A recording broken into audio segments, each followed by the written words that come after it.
it's summertime. There's a lot of travel going on.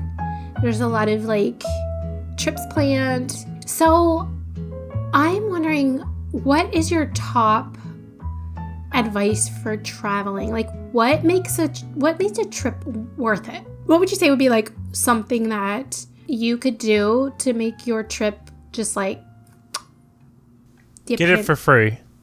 Oh yeah. Yeah, I mean, worth it is a factor of how much you spent for it. But I guess there's a point at which it's like, hey, you can get a free vacation to my timeshare presentation and just take a day off work. I'm like, no thanks. Yeah, I'd rather go to work. Like, what's the catch with the free trip? That's true. Yeah, but no, I mean, recently we got a friend of ours won Verbo, so we stayed with them in a cabin, which was pretty cool. Lucky to have that opportunity, but I'm assuming you mean like an accessible way that people could make their vacation worth it. I mean, going.com, if you go there, they have like really good deals on stuff, but you have to be a little spontaneous because they'll be like, hey, tickets to Spain are $300 right now. And you're like, oh, dang. Oh, yeah.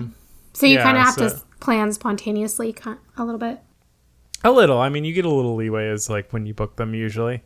But yeah, there's a lot of like mistake fares and stuff on there. I think, honestly, that the countries subsidize it because it'll usually be in their tourist like downtime, like kind of off season, you know? Mm-hmm. So I feel like the countries are like, whoops, I don't know, basically free. Come here and spend money. But yeah, anyway, still a cool and easy way to have a vacation. Easier. I mean, you still have to pay for lodging and stuff. But yeah, obviously, first step to making something worth it is have it cost you less. Yeah. Second step is have it be something that's, something that you really want to do. I mean, if you're lucky enough to be in a position where you've done all of the like dream vacations you had growing up, then awesome. Good for you. But I think most people have like that special thing that they really, really want to do. And I think it's worth just saving up for it, even if you have to skip a few other vacations. I mean, you still need time off because like you'll burn out otherwise. Mm-hmm. But like a good staycation helps you save up for the real vacation, you know? True. That's good advice. A staycation, nothing too expensive, just like something near home, a short little trip just to get away for a little bit and then save up for the big one. I feel like the mistake people make is they like really cheap out like while they're there. Like if you can get like cheap airfare or like get a good deal on a hotel, like cool.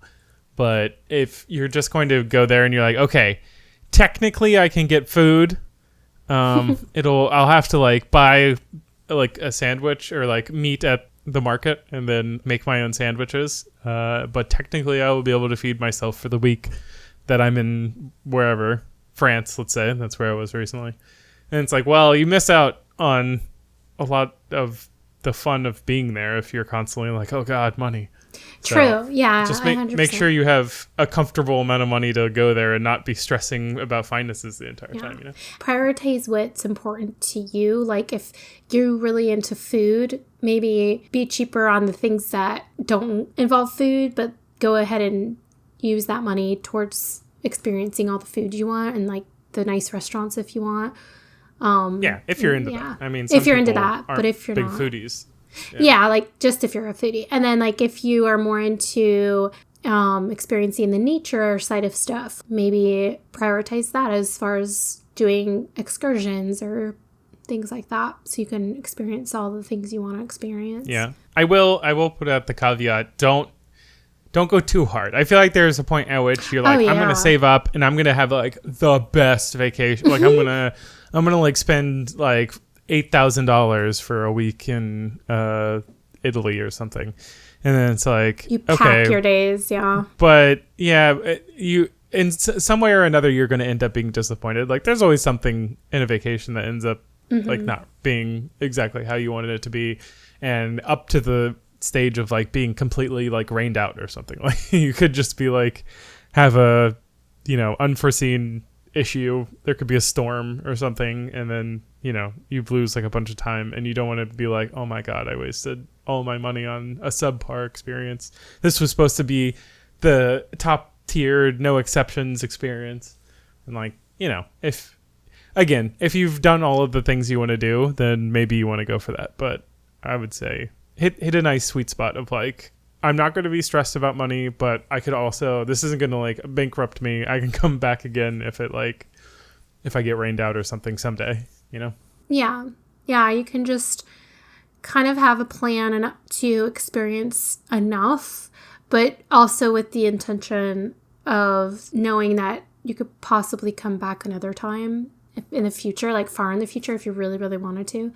But, yeah, you know, you might not, and that's okay too. But I agree with you. Like, I think I'll say two of the things that usually make my vacations or trips, or pretty much every day, but especially trips, the best that they can be is, number one, kind of don't have any expectations, because we know, and most people know when they travel, things rarely go exactly to plan. There's always little hitches here and there. There's always things that are going to happen to sort of foil your plans.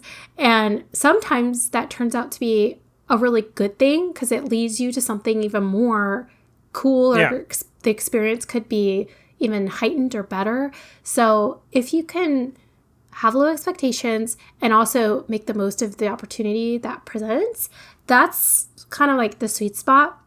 And also, the second thing is to approach it kind of like, because especially if it's a new experience for you, you could approach it kind of like with this childlike wonder of, hey, even though I'm an adult, I can still be on an adventure and have these moments of awe and like these magical moments that present itself. If you're looking for that, if you're able to sort of view things and be like, wow, I've never seen that before. Or like, being like curious, you know, like I wonder how that works, or I wonder how that happened. Or when you see new landscapes, you can really appreciate the small details that'll just like pop out at you if you look for it.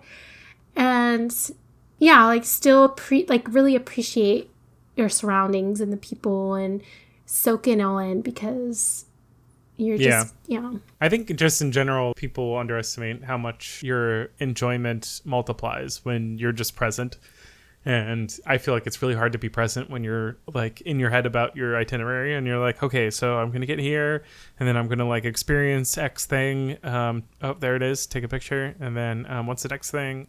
You know, like just be on the ferry and take in the salty air and like really experience whatever you're doing. You know, it'll sink in better, and it'll make more memories than pictures, even, because you look back at pictures and you're like, where was this? Oh yeah, was that in New York? I don't know. Actually, that did happen to me not too long ago. I have a picture on my screen on my phone. It's a picture of the mountains with the lake and trees and stuff, and it's been on my phone for a while. And one of the kids I see in therapy, they asked me what it was, because they're like, I want to go there someday. That's beautiful. I want to go there. Where is that? And it took me a while to actually remember where it was. I was like, I know it's in Washington or Oregon or somewhere around there, but like, let me think about it for a minute. And then it hit me. It was actually like Tahoe. Oh, North California? Yeah. California. So I was like, okay, well, I was kind of close. But I eventually thought of it, and I was like, oh yeah, duh.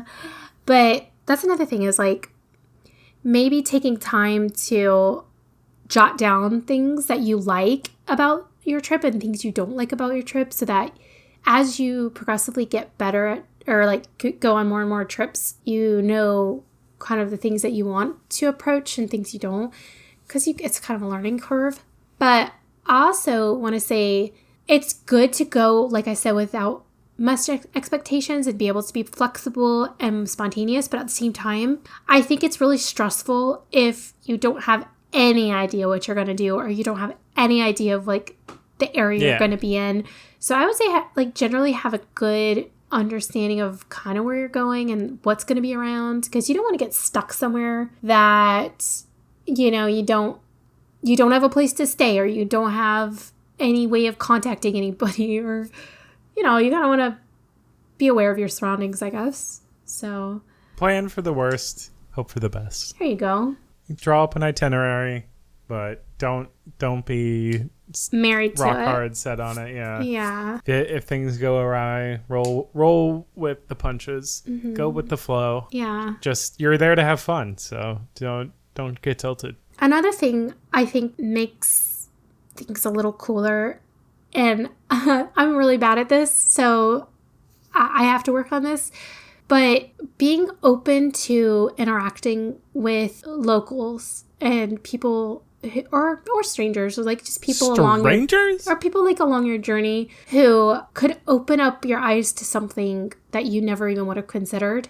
Because a lot of, like, so many times we've gotten into conversations with people or just randomly happen to engage in some kind of interaction with someone, and it's always like the best. When you leave, you're like, wow, that was like the best, you know?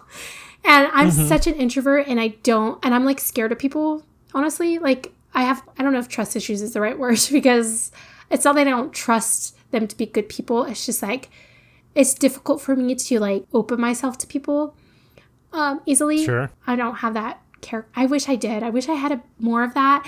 But I do always really enjoy talking to people and learning about whatever is around or what they're interested in, or like you always learn something cool and something new, not only about the place you are, but also about them. And it's kind of like builds just curiosity for people and their interests and stuff. So it could also give you good ideas for things. And I don't know. I think don't be too trusting.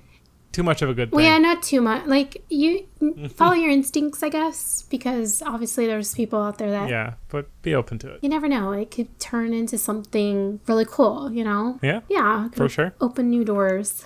But, yeah, so I just thought, being a summer episode, that could be something cool. What's your next trip going to be? Who, me? Yeah. I'm going to Austin, Texas. Woohoo! That's not too far. Just a hop, skip, and a jump away. Just give it a jump. So that's a cool city. I don't think I've ever been to Austin. Have I? Yes, I have.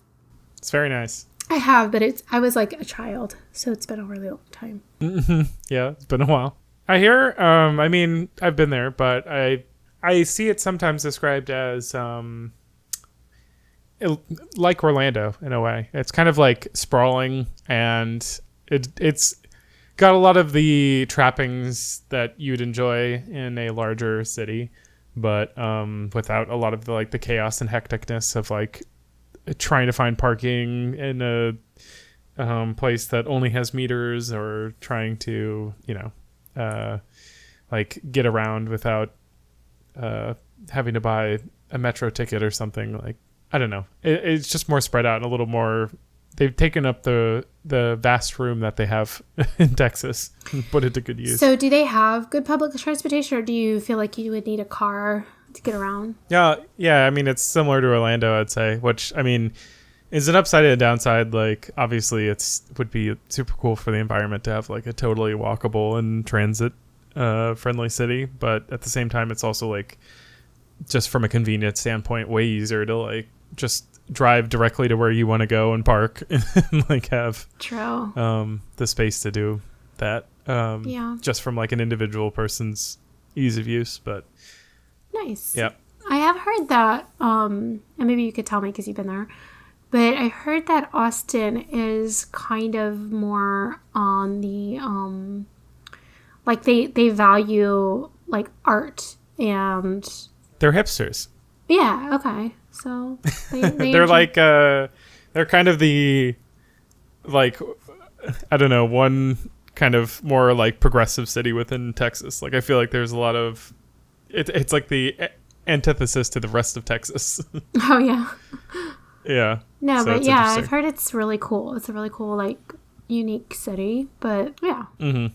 It's almost like somebody took a little bit of Portland and dropped it in the middle of Texas. How funny. Yeah. Well, cool. Are you going for work or fun? It's a work trip, Okay. but yeah, we will stay for the weekend afterwards to just explore the city and have a little bit of fun. Oh, good. Fun. Fun. What are you doing? Where are you going? Well, I am going to be going a couple weeks. I'll be going for the weekend down to West Palm Beach to our Singer Island destination that we do every single year with our family. But I'm only doing that for the weekend. Normally we do the whole week, and my family's going the whole week. Are you going the whole week? Oh, yeah, that's the worst. You're going the whole week, though, aren't you? I'm going for a while. Okay. A decent amount of it. Yeah, well, I wasn't able to do the whole week because I'm kind of trying to save up for Yep. my other trip that I'm taking. But Your other trip? Yeah, I'm going to be going to Costa Rica. Woo! For the first time. Somewhere tropical, finally. Yeah. We talked about that already. A little break from Florida. Yeah, so we're little tripsters. So I thought, yeah. I've never used this site, but I've heard so many people talk about Skip Lag. That's very spontaneous. Yeah, it's kind of spontaneous. But like basically if you want to take a trip, but you don't have the means to pay like a lot of money for a flight, this site apparently helps you. It helps you figure out cheaper flights by using like layovers as your destination. But they don't like it when you do that, I guess, because like first of all, you can't check a bag. You can't. They might change the layover destination last minute, so it's kind of risky. Yeah. But anyways, it's just an option because I've never done it. So, but I've heard from people, like actual people that I know that have done it, and they swear by it. So, I mean, interesting. It's just a travel hack, I guess, if you're like really trying to save money. But then again, you might just want the peace of mind and just get the nonstop flight or whatever. Yeah, fair enough. Yeah. I'm gonna click on Los Angeles here. Nope, not going there. How about Chicago? I'm on Skip Lag. Are you? I don't know. I didn't really care for Chicago. I really didn't care for LA. There is a lot of cool stuff in LA, at least. Like, you can find cool stuff. Yeah. You just have to go through so much not cool stuff. So much, like, terrible traffic and just, like, blase areas where it's just like, yeah. If I pull over, it feels like in New York, like, everywhere you go, well, at least Manhattan, everywhere you go, there's something amazing. Like, you turn any which way, you can face any direction, and you're just like, oh my God, there's like a pasta place there. I'm going to go in, and you're probably going to enjoy it. But like, if I pull over at a random spot in LA and jump out of the car, I'm like at a Jiffy Lube, and I'm just like, okay. Like, I don't know why I stopped here.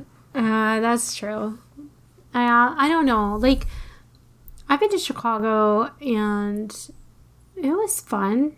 It's like an older city, but like, same with LA. Once you go once, I don't really think it's worth going again, but it's kind of cool to see the like Grauman Theater and the Walk of Fame and all that, but like that area is just like really terrible and touristy. Yeah. So then like going up to the Griffith Observatory is still very touristy, but at least it's like awesome. Very cool. You're looking out over the city and everything, and it's like, wow, what a view.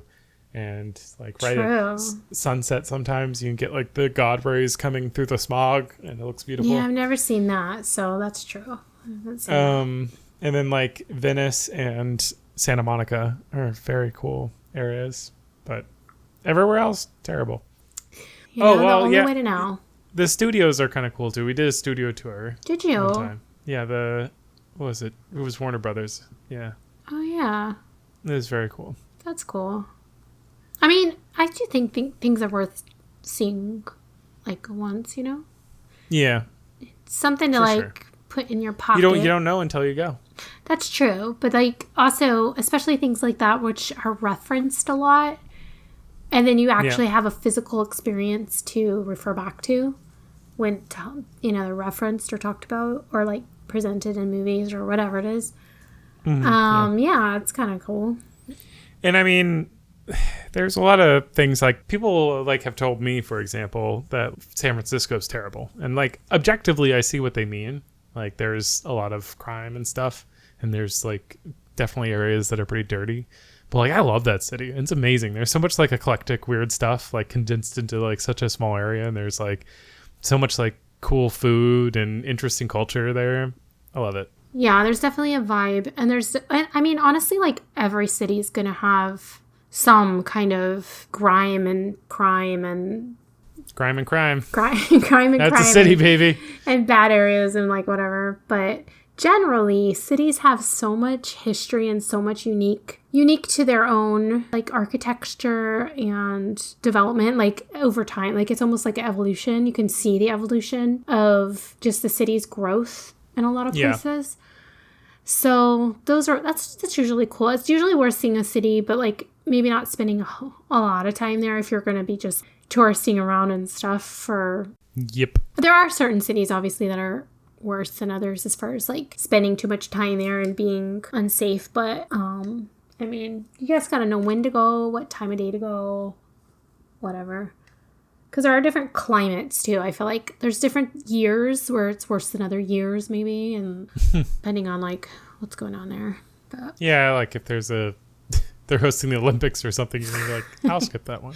Yeah, exactly. Yeah, I feel the same about like Las Vegas. Las Vegas is such a vibe that's like very unique, and it's kind of like one of those, you got to be in the mood to be there. Like, yeah, it's so overwhelming sometimes, but and then there is a lot of areas where you probably wouldn't want to be just like hanging out for long periods of time, but it's like a not family friendly theme park. It's right. Yeah, exactly. But there's a lot of families there, which is weird. Yeah. Well, I mean, like, it's still a theme park. Like, kids will look at it and be like, oh, this is crazy. Look at all the lights. But, like, you know, then they have gambling, blackjack, and hookers.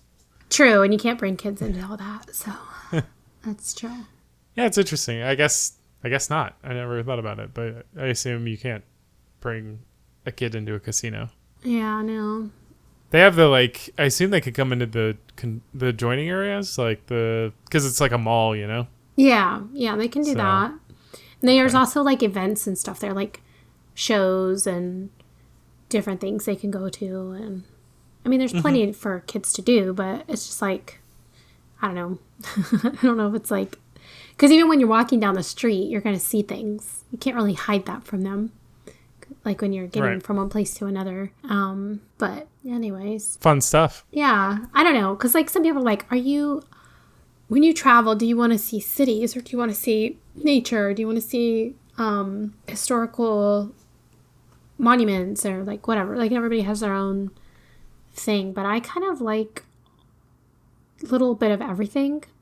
But of course I prefer nature and stuff typically. Like I always feel better, like myself, the most happy and free when I'm around mostly nature, but I do appreciate a good city here and there, like experiencing it. Yeah. I mean, there's a part to a city that makes me feel like excited almost in a sense of like, oh, I could imagine living here. Like I could, like it's almost like cosplaying being a whatever Chicagoan or LA person.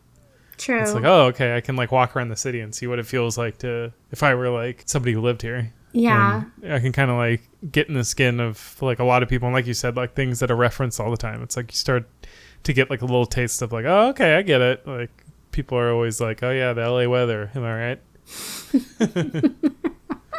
True. Never rains. Right. Oh, and like how Las Vegas is so hot. Oh my gosh. So hot there. And then I think about like New York, how cold it gets there and when it's in the winter and stuff. Like how do they survive? I don't even know. Walking, because they have to walk everywhere. Yeah, it's wild to think about like the homeless people. That's just like you have to be outside 24/7. Like what do you do? Yeah. Or not exactly 24/7, but all night at least. Yeah, I know. It's true. I always sort of envision myself as like a young up-and-comer, living in the city, like making my waves, you know? Yeah. But like that's literally just while I'm at the city thinking about, like you said, like putting myself in the skin of the person that's walking 10 paces in front of me. Like, what's their life like? What do they do day to day? How long have they lived here? But I feel like city life is not a long-term life. It's like it'd be cool to do for a couple of years, but I definitely wouldn't want to do it long-term. I feel like I would personally like to live somewhere just more open. I'm more of a country person, country girl at heart, so. Yeah. But to each their own, yeah. Makes sense. Oh my gosh, you have to watch Kurt Cuz. Have you ever seen that guy? Kurt Cobain? No, Kurt Cuz on YouTube. Kurt Kazan? I think I might have told you about him, but... is he that guy that you were saying he was in Japan? He was in Vietnam last, but I don't know. Maybe. Oh, maybe I'm... He might have gone to Japan. I don't know. He goes all over the place. But he's really... I think it's a character he plays. I don't really believe that he's... I mean, maybe he is this way because he's young and he's kind of like... He brings frat boy energy. Okay? So, like his I don't love that aspect of him, but at the same time, I feel like for everything the way that he travels and what he does and where he goes... Yeah. He has to have that kind of personality in order to like give off, I can do anything. I don't care about anything. But I think like the more you watch him, you realize there is a lot more depth to him. Yeah. And he does actually care about stuff and people. Sometimes. But it's hard. You see it here and there. But like, I think normally he just puts off this persona. Like he just is very like self-centered in a way. Yeah. It's interesting to see there's like, Twitch streamers and stuff that I know that like put off Chad energy, and I'm just like, interesting. Yeah, right. But actually like his videos are really intriguing and interesting because he puts himself in like very unique situations because he doesn't travel like touristy. He travels really like deep into the countries that he goes to, and he talks to the locals, and he doesn't know any of the languages, and he doesn't use a translator. So he just like tries to figure it out as he goes. Oh, wow. It's super interesting. And he puts himself in these situations. Oh my God. That's a Chad move right there. His intro video, Kurt Kaz, is 40 minutes. Oh, it is? Oh yeah. Well, because he probably just put his most recent thing. But I don't know. It's just interesting because he just like walks into things, random things, and will just like start interacting with people.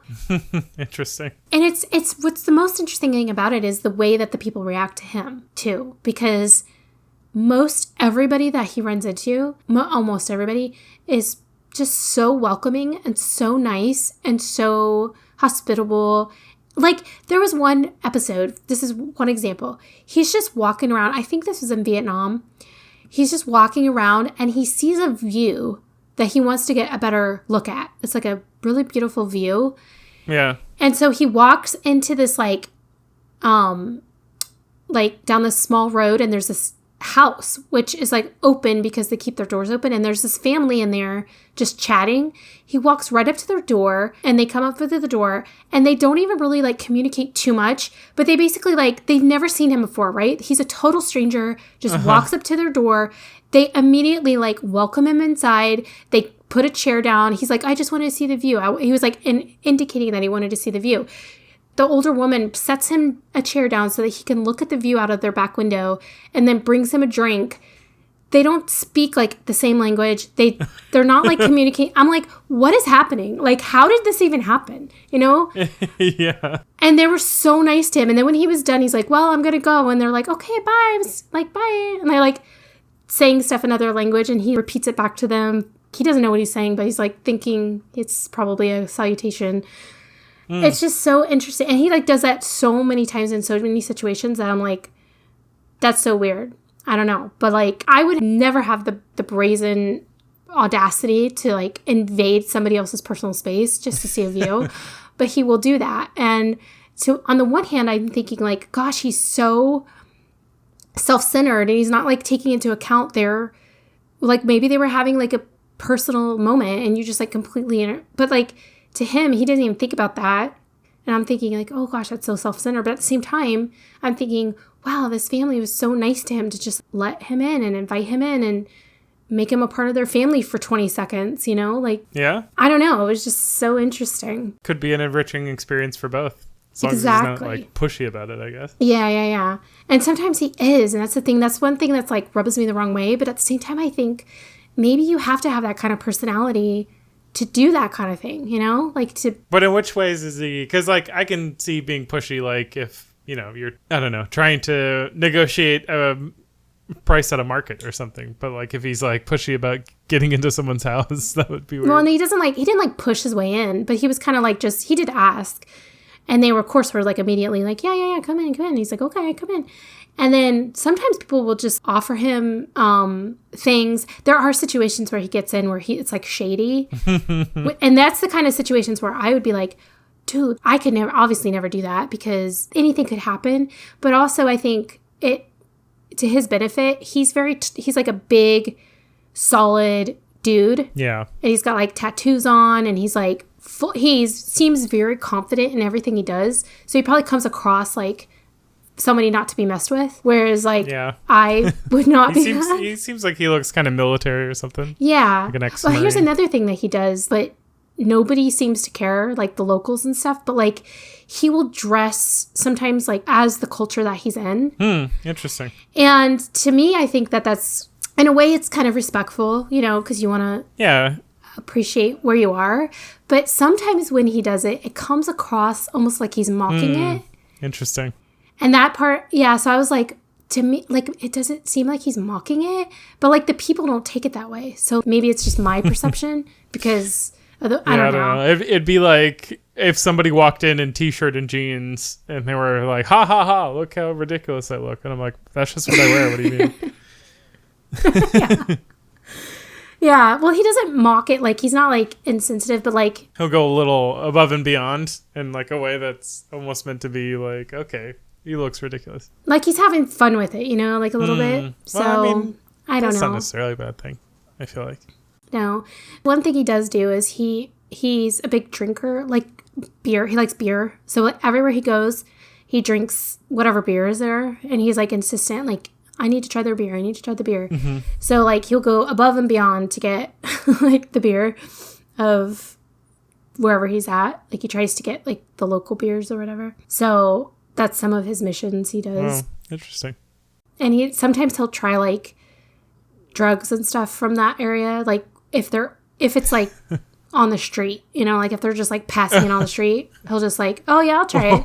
And that's the kind of stuff that I'm like, I couldn't. Yeah, I'm like, whoa, like you could be eating anything, you could be ingesting anything, like you don't know what you're putting in your body, but he doesn't care. He just like does whatever. He just wants to have like the full experience, and that's where the frat boy energy comes from because he's like whatever, but he's all by himself. And I'm thinking there's certain people that like I would feel so vulnerable if I did that and suddenly didn't know where I was, didn't know who I could trust. You know, It's like It's just, to me, that's, I think, what draws me into the channel is this is a situation and a type of experience that I will never have, but I can live vicariously, I guess, in a way. Yeah, it seems like that's his brand for sure. Yeah, and that's the great thing about YouTube. There's a lot of bad things about it, YouTube, obviously. Mm-hmm. I don't know if you've recently seen in the news, there's prank YouTubers just causing all kinds of just ridiculous drama. It's just a prank, bro. Yeah, like it's so bad. I'm just doing it for content.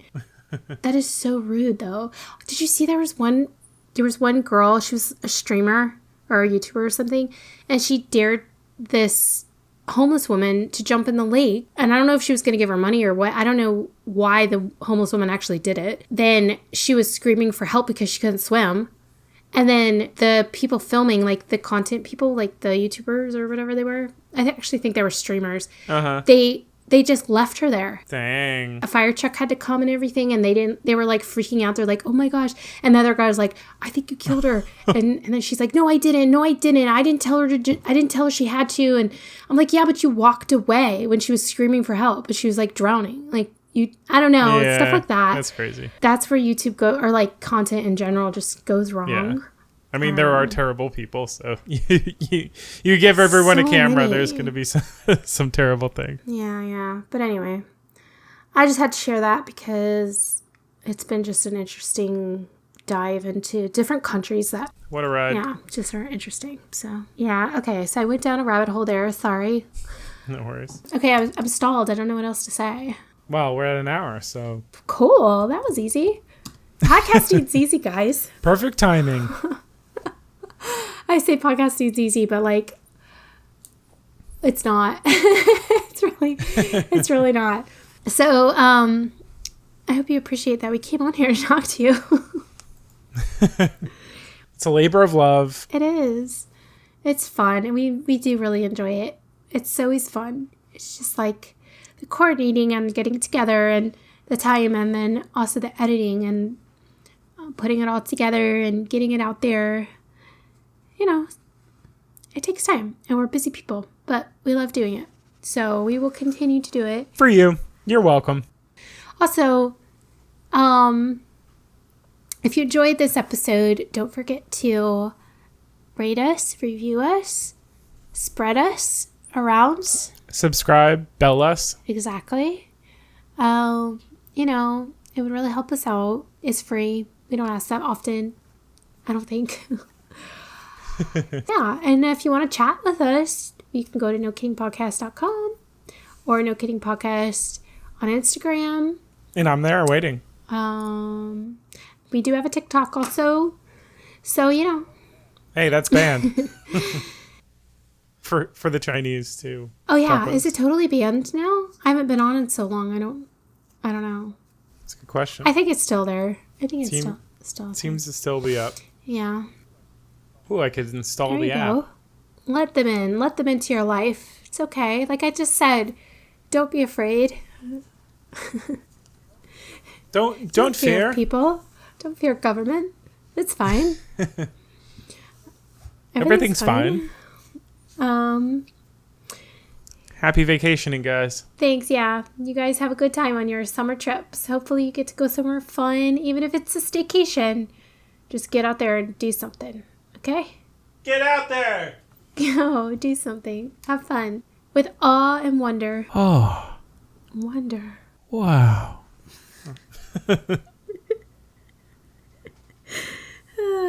I'm glad. I mean, I hope that our listeners have listened to our advice and have low expectations.